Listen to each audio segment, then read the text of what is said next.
Naging napaka-satisfying para sa mga tagahanga ni Kim at Paul ang naging ending ng kanilang hit series na The Alibay.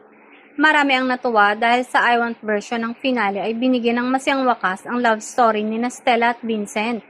Taliwas sa unang ipinalabas na version sa Prime Video na ikinadismaya ng maraming manonood.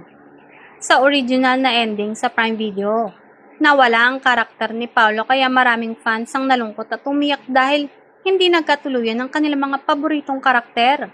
Ngunit sa TV at I Want version, muling nagkita sina Stella at Vincent sa huling eksena at nagtapos pa ito sa isang romantikong halikan na ikinatuwa ng Kim Pao supporters. Agad namang bumuhos ang positibong reaksyon ng mga netizen. Marami ang nagsabing mas nararapat ang happy ending na ito dahil nabigyan ng hustisya ang kwento ng dalawa. May ilan ding umaming naiyak sila sa saya, habang ang iba naman ay nagsabing isa ito sa pinakamagandang ending sa lahat ng proyektong pinagsamahan ni Kim at Paolo dahil sa natural na chemistry at emosyon na ipinakita. Bukod sa ending ng serye, kinagiliwan din ng fans sa mga behind-the-scenes videos ni Kim at Paolo. Kitang-kita rito ang kanilang natural na samahan, tawanan at pagiging komportable sa isa't isa habang kinukunan ng ilang eksena.